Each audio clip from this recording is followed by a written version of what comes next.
حضرت عائشہ رضی الله تعالی عنها فرمایي چې مونږ یو ورځ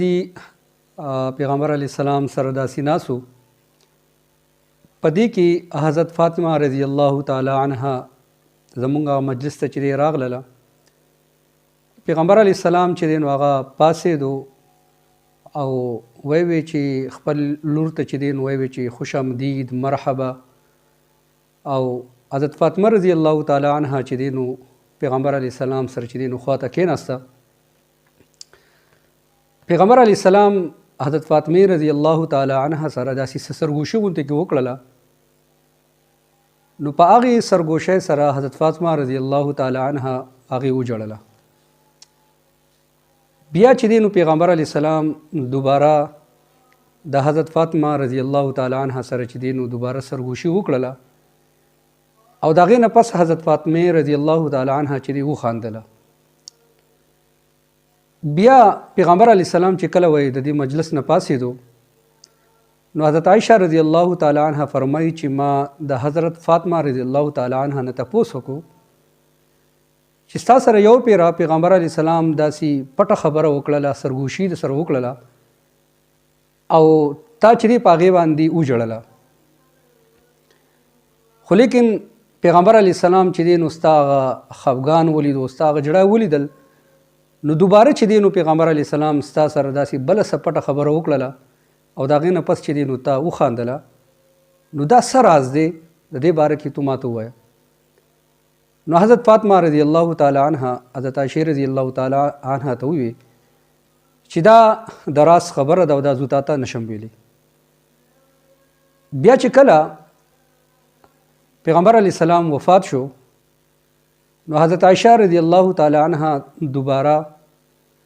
د حضرت فاطمه رضی الله تعالی عنها نه تپوس وکړلو او په دې انداز یې تپوس وکړو چې په تا باندې زما څه حق دی د مور نو د دغې حق د خاطره چې دی نو تو ما ته هغه راز اوس بیان کړه چونکې پیغمبر علیه السلام وفات شوی دی نو حضرت فاطمه رضی الله تعالی عنها ورته وویل چې او بالکل اوس درته چې دی نو زه هغه د راز خبره کوم په اول ځل باندې چې پیغمبر علیه السلام زما سره کومه پټه خبره وکړله او کومه سرګوشي را سره وکړله نو پیغمبر علیه السلام داسې وفرمایل ماته چې جبریل امین هر کال زما سره یو پیره یا دو پیرې د قرآن مجید دور کوي او سخت کال بیا جبریل امین چې دی نو زما سره د قرآن مجید چې دی نو دور دو پیرې وکړلو او ما ته داسې محسوسیږي چې زما د دې دنیا نه چې دی نو هغه تلل چې دی نو بس هغه نږدې دي نو کله چې پیغمبر علیه السلام ما ته دا خبره وکړله چې زه اوس د دې دنیا نه ځم او تو به چې دی نو تو به صبر کې نو په دې خبره باندې چې دی نو ماله جړه راله بیا به چې کله پیغمبر علیه السلام زما هغه غم زما هغه جړه ولیدل نو دوباره چې دی نو زما سره بله پټه خبره وکړله او هغه دا وه چې پیغمبر علیه السلام وفرمایل چې تو ولې خفه کېږې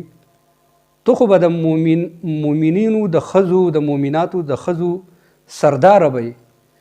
او بلکې بل روایت کې دا هم راځي چې د دې امت د ښځو سرداره به چې دی نو هغه به تو یې ستا دا خوښه نه ده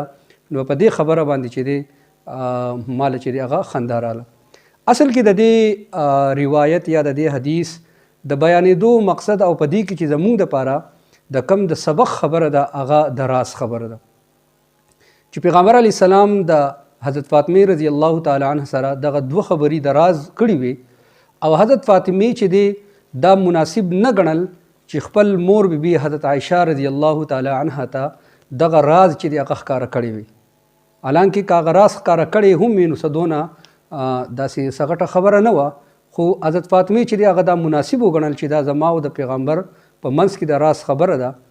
نو په دې وجه باندې حضرت عائشہ رضی الله تعالی عنها ته چې هغه راز ښکاره نه کو بل طرف ته مونږ خپل ځان ته وګورو مونږ چې دی څومره د راز خبرې د بل مسلمان د پردې خبرې هغه مونږ چې دی هغه ښکاره کوو او دغه چې دی نو څه ګناه نه ګڼو نو دا په دې حدیث کې زما استاد لپاره ډېر یو لوی سبق چې دی هغه پروت دی